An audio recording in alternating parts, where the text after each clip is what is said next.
28واں پارہ ہے، سورۃ التحریم، آیت نمبر 11۔ اعوذ باللہ من الشیطان الرجیم، بسم اللہ الرحمن الرحیم۔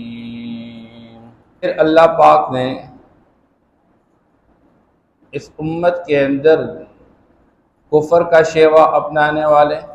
اور ایمان والوں کے لیے دو طرح کی مثالیں بیان فرمائی گئی۔ ایک مثال ہے کفر کا شیوا اپنانے والوں کے لیے، اور یہ اس واسطے اللہ بیان کر چکے کہ باوجود ماحول کے مل جانے کے بندہ کے اندر خود اپنے فکر نہ ہو، طلب نہ ہو، تڑپ نہ ہو تو اللہ اس کو ہدایت نہیں دیتے،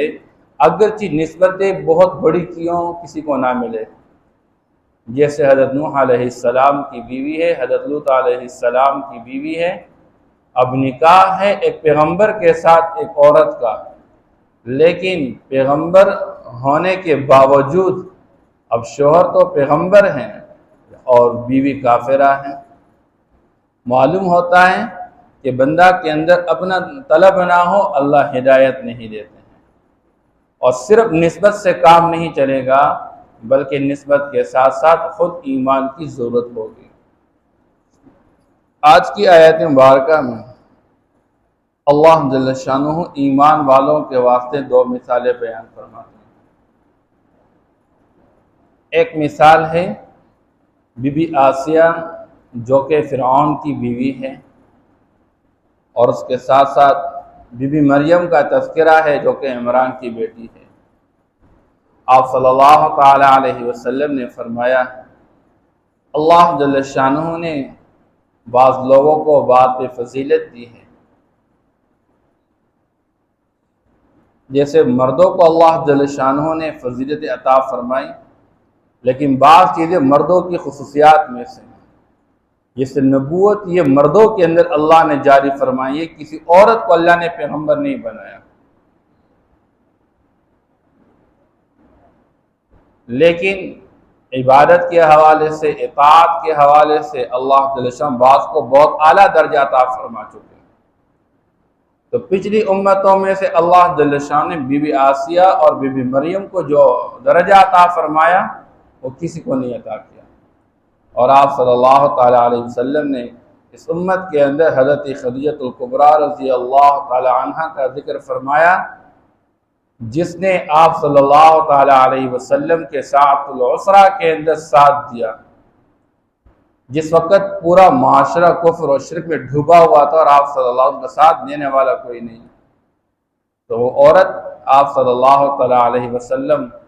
کا ساتھ دے چکی، اور دوسری طرف آپ صلی اللہ علیہ وسلم کو تسلی دینے کا اللہ نے اس کو ذریعہ بنایا۔ جب پہلی وحی نازل ہو گئی، امام بخاری رحمہ اللہ نے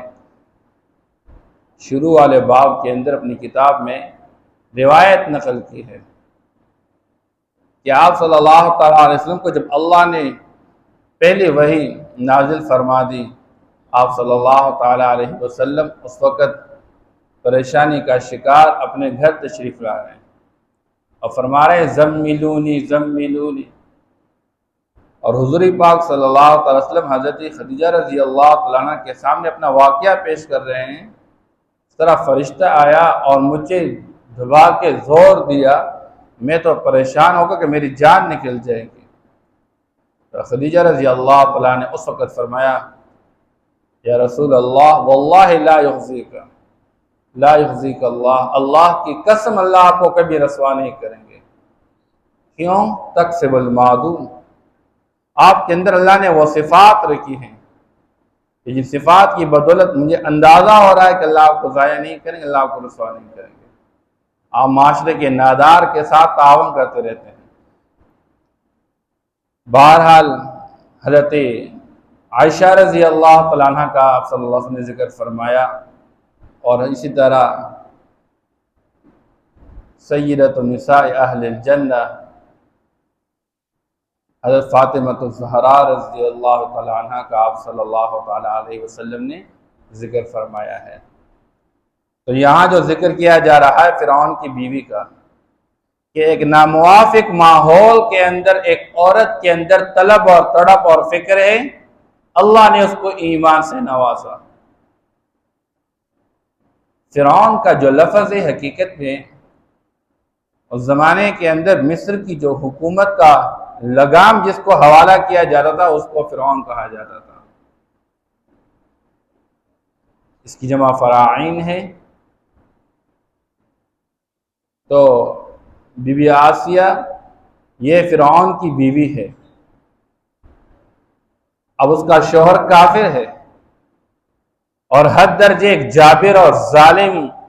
اور باغی انسان ہے، لیکن اس کی بیوی کے اندر اللہ جل شانہ نے طلب دیکھ لیا، اس کی وجہ سے اللہ نے اس کو ایمان نصیب فرمایا۔ اس موقع پہ جس موقع پہ موسیٰ علیہ السلام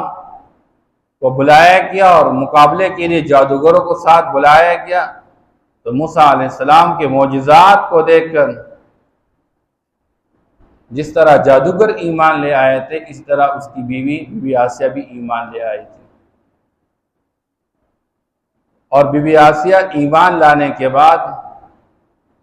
جب فرعون کو اس کے ایمان کا پتہ چلا کہ یہ موسیٰ کے مذہب کے مطابق میری ربوبیت سے منکر ہو کے ایک اور کو اپنے لیے معبود بنا رکھی ہے اور کسی اور کو اپنے لیے عبادت کے لائق سمجھتی ہے، تو جس طرح اس نے دوسرے قسم کے لوگوں کے ساتھ مظالم ڈھا دیے تو اس پر بھی مظالم ڈھا دیے۔ اس لیے قرآن جو فرعون کا تذکرہ کرتا ہے، اس کے ظلم و ستم کا تذکرہ کرتا ہے، وَفِرْعَوْنَ ذِي الْأَوْتَادِ الَّذِينَ طَغَوْا فِي الْبِلَادِ۔ ایک طرف فرعون کے اندر تو یہ بیماری پائی جا رہی تھی کہ جب اس کو پتہ چلا کہ میری حکومت ختم ہو جائے گی اور بنی اسرائیل کے اندر ایک بچہ پیدا ہو جائے گا، تو اس نے آرڈر جاری کر دیا کہ جتنے بچے پیدا ہو تو ان کو ذبح کیا جائے۔ وَإِذْ نَجَّيْنَاكُمْ مِنْ آلِ فِرْعَوْنَ يَسُومُونَكُمْ سُوءَ الْعَذَابِ يُذَبِّحُونَ أَبْنَاءَكُمْ وَيَسْتَحْيُونَ نِسَاءَكُمْ۔ اب جب بچوں کو ذبح کیا جانے لگا تو جو عورتیں ایمان لانے والی ہوتی تھی ان کے سامنے ان کے بچوں کو ذبح کرتا رہتا تھا، اور بعض اوقات ظلم کی انتہا یہ کرتا تھا کہ سولی پہ لٹکا رہتا تھا، لیکن لٹکانے سے پہلے اس کے ہاتھ اور پاؤں کو اس کو ایک تخت پہ بٹھا کے لٹا کے اس پہ میخیں کاٹ دیتا تھا۔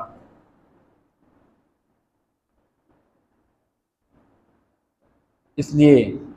بی بی آسیہ کے بارے میں جب پتہ چلا، حالانکہ یہ وہ عورت جس کے ذریعے اللہ نے موسیٰ علیہ السلام کی پرورش کی، اس لیے بعض کتابوں والے ذکر کرتے ہیں کہ اللہ نے فرعون کی بیوی کے ذریعے سے موسیٰ علیہ السلام کی پرورش کی، اور بعض کتابوں کے یہاں آتا ہے کہ فرعون کی بیٹی کے ذریعے اللہ نے پرورش کی۔ تو مسئلہ یہ تھا کہ جو سابق فرعون تھا، یعنی بی بی آسیہ کا جو شوہر فرعون تھا، اس سے پہلے والا جو فرعون تھا یہ بی بی آسیہ اس کی بیٹی تھی جو دوسرے فرعون کے اس زمانے کے جو اس کا شوہر تھا اس کے نکاح میں آ گئی تھی۔ تو یہ ایک اعتبار سے فرعون کی بیٹی، یعنی پہلے والے مصر کے بادشاہ کے حوالے سے جو فرعون اس کو کہا جاتا اس کی بیٹی تھی، اور بعد والے فرعون کی بیوی تھی۔ تو دونوں باتیں ٹھیک ہے، کوئی مسئلہ نہیں، اس کے اندر تعارض کوئی نہیں ہے۔ اب بات یہ تھی کہ اللہ پاک نے موسیٰ علیہ السلام کی تربیت ان کے ذریعے کیسے کی، کہ جب موسیٰ علیہ السلام کو اللہ نے محفوظ رکھنا چاہا اور اس طرح فرعون بچوں کو ذبح کر رہا تھا، اللہ نے موسیٰ علیہ السلام کے والدہ کے دل کے اندر بار ڈال دیا، حکم دیا کہ آپ اس کو باکس کے اندر ڈال کے دریا کے اندر ڈال دیجیے، اور اس کو دریا کے اندر ڈال کے وہ جو ایک شاخ ہے تو وہ فرعون کے محل کے پاس سے آ رہا، اور وہاں سے فرعون کی بیوی اور اس کے ساتھ اس کی کنیزیں اور باندیاں، انہوں نے اس بکس کو اٹھا دیا، اور جو ہی وہ بکس کھول دیا، وَأَلْقَيْنَا عَلَيْكَ مَحَبَّةً، اللہ موسیٰ علیہ السلام کو اپنے انعامات سنا رہے ہیں اور فرما رہے ہیں ہم نے آپ کے چہرے پر محبت کے ایسے آثار ڈال دیے کہ جو ہی ان کو دیکھا گیا تو فرعون کی بیوی بی بی آسیہ کہنے لگی اس بچے کو تو ذبح نہیں کرنا چاہیے، اس کو محفوظ رکھنا چاہیے، اور اپنے شوہر کو ایک مشورہ دے چکی کہ ہم بے اولاد ہیں، ہماری اولاد کوئی نہیں ہے، اس سے ہم اس کو اپنا بیٹا قرار دیں گے۔ اس کے ذریعے سے اللہ جل شان نے موسیٰ علیہ السلام کو پالا اور اس کی تربیت اور نشوونما ہو گئی۔ بہرحال تو جب فرعون کو پتہ چلا اپنی بیوی کے بارے میں، بیوی آسیہ کے بارے میں، تو چاہیے تو یہ تھا کہ فرعون کے دائیں بائیں جو لوگ تھے وہ اس کے بارے میں ہمدردی کا مشورہ دے دیتے، لیکن ظالموں نے یہاں پر بھی اس کے خلاف مشورہ دیا۔ جس طرح دوسرے لوگوں کو سزائیں دی گئی، اسی طرح اس عورت کو بھی سزا دی گئی، اور اس کے ہاتھ اور پاؤں پر میخ گاڑ دیے گئے، اور پھر اس بیچاری کو شہید کیا گیا اور جام شہادت نوش کر چکے۔ اس لیے جب اس آزمائش میں یہ مبتلا ہو گئی تو اللہ فرما رہے ہیں وَضَرَبَ اللَّهُ مَثَلًا لِّلَّذِينَ آمَنُوا امْرَأَتَ فِرْعَوْنَ، اللہ مثال بیان کرتے ہیں ان لوگوں کے واسطے جو ایمان لے آئے فرعون کی بیوی کا، کہ باوجود ناموافق حالات کے، ایک ظالم اور جابر اور باغی انسان کے ساتھ نکاح میں ہونے کے باوجود اور اس کے گھر میں ہونے کے باوجود، جب اس نے اپنی ایمان کی حفاظت کا سوچا، اللہ نے بھی اس کی ایمان کی حفاظت فرما دی، آخر وقت تک اپنے ایمان پہ ڈٹی رہی، اور ظلم و ستم کی وجہ سے وہ اپنے ایمان سے ہٹی نہیں۔ آج اللہ معاف کر لے، ہم دو چار پریشانیوں کا شکار ہو جائیں، ہم نماز کا انکار کر دیتے ہیں۔ او جی میں تو اتنی زندگی نمازیں پڑھ چکی، مجھے کیا ملا اس سے؟ میں مسجد کا عادی تھا، مجھ پر حالات کیوں آ گئے؟ میرے بچے مر گئے، میرا کاروبار تباہ ہو گیا، اور مجھ پر یہ غم اور مصیبتیں آ رہی ہیں، کیا مسئلہ ہے؟ نہیں، آزمائشیں تو اللہ ایمان والوں پر لاتے ہیں، اور ہمارے اوپر کیا آزمائش؟ اللہ نے قرآن میں جو تذکرہ کیا ہوا ہے، کیا تم اس گمان میں رہتے ہو کہ تم یہ کہہ رہے ہو کہ ہم ایمان لے آئیں، اتنی بات کافی ہے؟ کیا تمہیں آزمایا نہیں جائے گا؟ اور تم سے پہلے کتنے لوگوں کو کیسے آزمایا گیا؟ حتی یقول الرسول والذین آمنوا متی نصر اللہ، ایسے آزمائش سے گزر گئے کہ انجام کا پیغمبر اور ایمان والے کہنے لگے اپنی زبانوں سے اللہ کی مدد کب آئے گی؟ اس لیے دنیا کے اندر ایمان والوں پر آزمائشیں آتی ہیں۔ بعض اوقات کاروبار بالکل اعلیٰ درجے پہ چلتا ہوگا، لیکن ایمان والا آزمائش میں مبتلا ہو جائے گا۔ وَلَنَبْلُوَنَّكُمْ بِشَيْءٍ مِّنَ الْخَوْفِ وَالْجُوعِ وَنَقْصٍ مِّنَ الْأَمْوَالِ وَالْأَنفُسِ وَالثَّمَرَاتِ، یہ مہنگائی کے چکر میں چلنے والے اور اللہ کی رحمت سے مایوس ہونے والوں کے لیے اللہ جل شانہ قرآن کے اندر تعلیمات بیان فرماتے ہیں۔ دنیا کے حالات سے ایمان والے کبھی مایوس نہیں ہوں گے، اور دنیا والوں کو دیکھ کر چلنا یہ ایمان کا معیار نہیں ہے۔ وہ جی وہ کافر ہے اور وہ تو مزے کی زندگی گزار رہے ہیں، ان کے لیے دنیا کے اندر اتنی سہولیات ہیں، اور ہم ایمان والے ہیں، ہمارے ملک کے اندر غربت ہے، اور ہمارے ہاں یہ پریشانیاں پائی جا رہی ہیں، اور ہمارے پاس یہ سہولیات۔ ہمارے لیے جو اللہ نے دنیا کو جنت بنا کے رکھا ہی نہیں ہے، ہمارے تو اللہ نے جنت آخرت میں تیار کر رکھی ہے۔ وَلَكُمْ فِيهَا مَا تَشْتَهِي أَنفُسُكُمْ وَلَكُمْ فِيهَا مَا تَدَّعُونَ، تمہارے لیے اللہ نے وہ کچھ تیار کر رکھا ہے جہاں تمہارے جی چاہے گی جو چیز وہ خود بخود میسر ہوگی۔ آج تم دنیا والوں کو للچائی ہوئی نظروں سے دیکھ رہے ہو، کل یہی دنیا والے جنت میں جب آپ کو دیکھیں گے للچائی ہوئی نظروں سے دیکھیں گے۔ اللہ نے ایمان کی جو دولت عطا فرمائی ہے، یہ دنیا تو مٹ جانے والی، ختم ہو جانے والی زندگی ہے، اس کی چیزوں پہ بندہ دھوکہ نہ کھائے۔ متاع الغرور، یہ دھوکے کا سامان ہے۔ آپ کا ایمان یہ اتنا کمال کی چیز، اتنی کمال کی چیز ہے کہ قیامت کے دن جب لوگ اندھیروں میں مبتلا ہوں گے، آپ اس ایمان کی برکت سے روشنی میں چلتے ہوں گے۔ اور یہی دنیا والے اور یہی چیزوں والے، آج کے دنیا کے لوگ جو اپنے آپ کو ترقی یافتہ سمجھ رہے ہیں، دنیا کے مادے پر محنت کر کے، مٹی اور لوہے پر محنت کر اپنے آپ کو ترقی یافتہ سمجھ رہے ہیں، یہ کل منتیں کریں گے کہ اے پٹے پرانے کپڑوں میں رہنے والے مسلمانوں، اور اے دنیا کے کمزور ترین گاڑیوں میں سفر کرنے والے مسلمانوں، اور دنیا کے کمزور ترین گھروں کے اندر رہنے والے مسلمانوں، دنیا کے اعتبار سے کمزور درجے کے رہنے والے انسانوں، آج تمہاری روشنی کی ہمیں ضرورت ہے۔ نقتبس من نورکم، تھوڑا ہمارا خیال رکھیے، ہمارا انتظار کیجیے، ہمیں آپ کی روشنی چاہیے۔ آج اللہ معاف کر، ہم کہتے ہیں ہم اندھیروں میں پڑے اور روشنی میں، اور وہ بہت ترقی کر چکے ہیں۔ اس لیے آج اللہ نے ہمیں یہ ایمان جو نصیب فرمایا، اللہ استقامت نصیب فرما دے اور ہماری موت بھی اللہ ایمان کے ساتھ نصیب فرما دے۔ اس لیے ناموافق حالات میں ایک عورت نے ثابت کرنے کا مظاہرہ کیا، اللہ سے عرض کر رہی ہے اذ قالت رب ابن لی عندک بیتا فی الجنہ، فرعون کے مظالم کا شکار ایک عورت ہے اور کہہ رہی ہے اے میرے رب میرے لیے اپنے پاس ایک جنت میں ایک گھر بنا دیجئے، وَنَجِّنِي مِن فرعون، مجھے فرعون سے نجات دیجئے، وَعَمَلِهِ،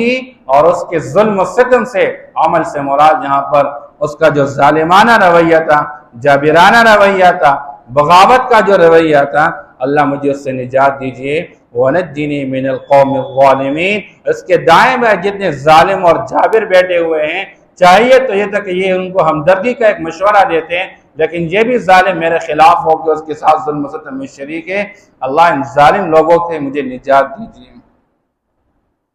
اس لیے آج کے معاشرے میں بھی کچھ لوگ یہ سمجھ رہے ہیں کہ ایمان والوں کو ورغلانے کی اس طرح ویڈیوز عام کرتے رہتے ہیں کہ مسلمان بچیوں پر ظلم کیا جا رہا ہے، مسلمان عورتوں پر ظلم کیا جا رہا ہے اور مسلمان خاموش بیٹھے ہوئے ہیں، مسلمان یہ کر رہے ہیں۔ یہ حالات صرف آج کے نہیں، یہ پہلے سے چلے آ رہے ہیں۔ یہ تو ہر حال میں مسلمان کو اپنے ایمان پہ ڈٹ کے چلنا ہوگا، جیسے مردوں کی ذمہ داری ایسے عورتوں کی ذمہ داری ہے۔ جیسے پہلے زمانے کے اندر ظالموں کے ظلم کا شکار مرد رہے تو عورتیں بھی رہیں، لیکن مسلمان کا مزاج کیا ہے؟ ڈٹ کے چلنا ہے۔ اور آج قربان جائے فلسطین کی ان ماؤں سے جو اپنے بچوں کو خون کے اندر تڑپتے ہوئے دیکھ رہی ہیں اور اپنے بچوں کو کی لاشیں اٹھائے ہوئی ہیں، اور آج وہ دنیا کے اندر ایک ہی نعرہ لگا رہی ہے حسبنا اللہ ونعم الوکیل نعم المولا ونعم النصیر۔ مبارکبادیاں دے رہی ہیں، خوشیاں منا رہی ہیں کہ ہم شہداء کی مائیں بن رہی ہے، ہم شہداء کی بہنیں بن رہی ہیں، ان کو فخر ہے آج اس بات پہ۔ اور آج پوری دنیا تماشائی بن کے اور ان کے ظلم و ستم پر جو کیا جا رہا ہے، اور نام نہاد انسانیت کے حقوق کے نعرے لگانے والے ادارے، آج ان کو یہ ظلم و ستم نظر نہیں آ رہا ہے۔ جن تک پانی کوئی نہیں پہنچا رہا، راستے میں رکاوٹیں ڈالے کھانا نہیں پہنچایا جا رہا، جن کے گھروں کے چھت مسمار کیے گئے، جن کے اسپتالوں کو تباہ برباد کیا گیا۔ وَمَرْيَمَ ابْنَتَ عِمْرَانَ الَّتِي أَحْصَنَتْ فَرْجَهَا فَنَفَخْنَا فِيهِ مِنْ رُوحِنَا وَصَدَّقَتْ بِكَلِمَاتِ رَبِّهَا وَكُتُبِهِ وَكَانَتْ مِنَ الْقَانِتِينَ۔ ایک اور عورت کا تذکرہ اللہ جل شانہ فرما رہے ہیں، بی بی مریم کا تذکرہ کیا جا رہا ہے۔ بی بی مریم، قرآن نے اس کی پیدائش کے حوالے سے ایک واقعہ بیان فرمایا ہے۔ اس کی والدہ نے نظر مان لیا تھا، اے اللہ کہ مجھے آپ نے بیٹا عطا فرمایا تو میں اس کو مسجد اقصی بیت المقدس کی حفاظت کے لیے وقف کر لوں گی، اس کی خدمت کے لیے وقف کر لوں گی۔ لیکن جب وہ حاملہ ہو گئی اور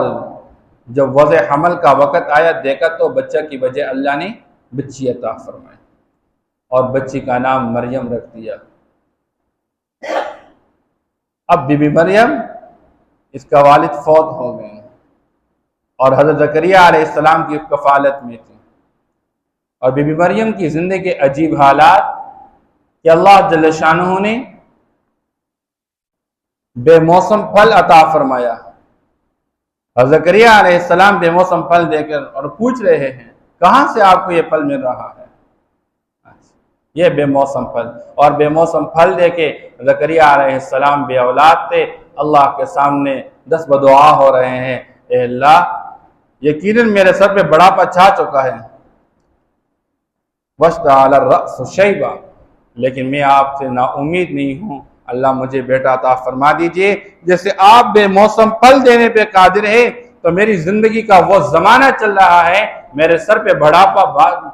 پھیل چکا ہے اور پھر میری بیوی باندھ ہو چکی ہے، لیکن آپ قدرت والے، آپ مجھے بیٹا عطا فرما رہے۔ اللہ نے اس عمر کے اندر کہ سر پہ بڑھاپا چھا چکا ہے، یحییٰ علیہ السلام عطا فرما دیا۔ لیکن یہاں بی بی مریم کا جو تذکرہ کیا جا رہا ہے، وہ تذکرہ کس چیز کے ساتھ کیا جا رہا ہے؟ التی احصنت فرجہا، کیونکہ اس کے بی بی مریم کے والد کا نام عمران، موسیٰ علیہ السلام کے والد کا نام عمران۔ یہاں پہ جو تذکرہ کیا جا رہا ہے کہ عورت اپنے ناموس کی حفاظت کر لے، عورت کی اصلاح کا ذریعہ اپنا گھر ہے۔ جو عورت گھر سے باہر نکل کے معاشرے کے اندر گھومنے پھرنے والی بن جائے گی وہ کبھی اپنے ایمان اور اعمال کی حفاظت نہیں کر سکتی۔ التی احصنت فرجہ، یہ وہ بنیادی چیز ہے۔ عورت کے اندر اتنی استعداد اللہ نے رکھی ہے، اگر یہ چاہے تو اپنے ناموس کی حفاظت کرے، اپنے گھر کے اندر کر لے۔ اور جب عورت اپنے ناموس کی حفاظت کرے گی اللہ اس کو بے موسم پھل عطا فرمائیں گے۔ اللہ قادر ہے، اس کو باہر جاب کی ضرورت نہیں ہے۔ آج اللہ معاف کر لے، نام نہاد ادارے ہیں عورتوں کی آزادی کے نعرے لگانے والے، عورتوں کے اندر بے حیائی اور فحاشی اور یعنی پھیلانے والے، آج معاشرے کے اندر نوجوان بچیوں کے سروں سے دوپٹے اتارنے والے اور بے حیائی کے لباس، اور یہ آج کا تنگ لباس اور مختصر لباس جس کی وجہ سے معاشرے کے اندر بے حیائی پھیلتی جا رہی ہے، اور اس کا غلط ثمرہ کیا آ رہا ہے؟ جو حالات آج ہم دیکھ رہے اپنے گھروں کے اندر، جو مہنگائی بڑھتی چلی جا رہی ہے، اس میں ہمارے اپنے کردار کا بہت بڑا دخل ہے۔ ہمارے مرد اعمال سے کتنے دور، ہماری عورتیں اعمال سے کتنی دور۔ اس لیے اللہ فرما رہے ہیں وَمَرْيَمَ ابْنَتَ عِمْرَانَ الَّتِي أَحْصَنَتْ فَرْجَهَا، اور اس کا ثمرہ اللہ نے کیا عطا فرمایا کہ عام قاعدہ و قانون یہ ہے کہ بندہ اولاد جب طلب کرتا ہے اس کے لیے نکاح ضروری ہے، لیکن اللہ نے بی بی مریم کے نیک اور صالح ہونے کے اعتبار سے بغیر نکاح کے اللہ نے اس کو بیٹا عطا فرمایا۔ اور کب بیٹا عطا فرمایا؟ کہ اللہ نے جبریل کو بھیجا، جبریل نے اس کے گریبان میں پھونک مار دیا، اس لیے فَنَفَخْنَا فِيهِ مِن رُوحِنَا، اور ہم نے پھونک مار دی اس کے اندر جبریل کے آواز سے، گریبان میں پھونک مار کے، اس پھونک مارنے سے اللہ نے بی بی مریم کو حاملہ بنایا، اور تھوڑی دیر کے اندر بی بی مریم حاملہ ہونے کے بعد وضع حمل کر چکی، اس کے بعد اللہ پاک نے عیسیٰ علیہ السلام کو پیدا فرمایا، اور بچہ بھی اللہ نے وہ عطا فرمایا کہ نبیوں کے اندر اس کا شمار کیا۔ اللہ جل شانہ نے نبی آخر الزمان کے لیے خوشخبری سنانے والا بنایا۔ جب عورت اپنے ناموس کی حفاظت کرتی ہے اللہ کی طرف سے ایسی مدد اور نصرت شامل حال ہو جاتی ہے، پورے معاشرے والے اس کے خلاف کھڑے ہو گئے۔ یا اخت ہارون ما کان ابوک امرأ سوء وما کانت امک بغیہ، اے ہارون کی بہن، تمہارے بھائی کے نام پہ پیغمبر گزر گیا ہے، موسیٰ علیہ السلام کا بھائی، آپ کا ابو بد کردار نہیں تھا، آپ کی امی بد کردار نہیں تھی، آپ کا یہ بچہ کہاں سے پیدا ہو چکا بغیر نکاح کے؟ اس نے اشارے سے کہہ دیا میں آج کے دن روزہ رکھتی ہوں، میری باتوں کا روزہ ہے، میں بات نہیں کر سکتی آج کے دن کسی کے ساتھ، تم نے پوچھنا ہے تو اشارت، اس نے اشارہ کر دیا کہ میرے گود میں جو بچہ ہے اس سے پوچھو، یہ خود بتا دے گا۔ قالوا کیف نکلم من کان فی المہد صبیا، کہنے لگے ہم ایک گود کے اندر بچے کے ساتھ کیسے بات چیت کریں؟ اللہ پاک نے حضرت عیسیٰ علیہ السلام کو ماں کی گود کے اندر گویا بنا کے اور فرمانے لگے قال انی عبد اللہ، اب یہ بھی پیدا ہو چکا بچہ ہے اور لوگوں کے سامنے بات چیت کر رہا ہے۔ 3 بچے تھے جو ماں کے گود میں بول پڑے ہیں، ان میں سے ایک بچہ عیسیٰ علیہ السلام ہے، اور فرما رہے ہیں اے لوگوں میں اللہ کا بندہ ہوں، اور اس ایک بات کے اندر، ایک دعوے کے اندر 2 قسم کے لوگوں کو ٹارگٹ کر کے بتا رہے ہیں اے یہودیوں میری ماں پہ کبھی الزام نہ لگانا، میں اللہ کا مشرف بندہ ہوں، اور اے عیسائیوں میں اللہ کا بندہ، مجھے کبھی اللہ کا درجہ نہیں دینا، مجھے الہ نہ قرار دینا۔ آتانی الکتاب وجعلنی نبیہ، مجھے کتاب عطا فرمائیں گے، مجھے نبی بنائیں گے۔ اللہ نے بچپن میں عیسیٰ علیہ السلام کی زبان سے یہ بات ان کے سامنے صادر فرما دی۔ تو یہ وہ بی بی مریم کا تذکرہ اللہ فرما رہے ہیں جس نے اپنے ناموس کی حفاظت کی، ماحول کے اندر، اپنے گھر کے اندر اپنے آپ کو محبوس رکھا، اور اللہ جل شانہ ان حالات سے نوازا۔ وصدقت بکلمات ربها، اپنے رب کے کلمات کی تصدیق کی، وکتبہ، اور اپنے رب کی کتابوں کی تصدیق کی، جو کتابیں آئیں اس وقت موجودہ صحیفے، اور وکانت من القانتین، اللہ فرماتے ہیں کہ وہ عبادت گزار لوگوں میں سے تھی۔ اس لیے جو لوگ اپنے ایمان کی حفاظت میں لگے رہتے ہیں، ماحول کو اپنے آپ حوالہ کر لیتے ہیں اور اعمال میں لگے رہتے ہیں، اللہ ان کی حفاظت فرماتے ہیں۔ اس لیے ایمان والوں کی ذمہ داری یہ ہے کہ جیسے ایمان قبول کر چکے ایمان کے ماحول میں رہتے ہوئے اپنے ایمان کی حفاظت کی فکر بھی ساتھ کرتے رہیں گے اور اعمال میں لگے رہیں گے۔ یہ نہیں کہ صرف کلمہ پڑھ چکے اب بات ختم ہو گئی، مرد مسجد کی طرف متوجہ نہیں ہو رہے اور عورتیں گھروں کے اندر مصلی کی طرف متوجہ نہیں ہو رہی ہیں، صبح سے لے کر شام تک اپنی زندگی وہ صرف دسترخوان پہ، صرف کچن پہ اور صرف فرنیچر پہ اور صرف سونا چاندی پہ لگا رہی ہے، اور مرد اپنی ساری زندگی صرف دکان پہ اور آفس پہ اور کاروبار پہ لگا رہے ہیں۔ نہیں، جیسے دنیا کے لیے فکر کرنی ہے اس سے زیادہ اپنی آخرت کی فکر کرنی ہے۔ اللہ یہ دو مثالیں بیان فرما چکے۔ وَضَرَبَ اللَّهُ مَثَلًا لِلَّذِينَ آمَنُوا،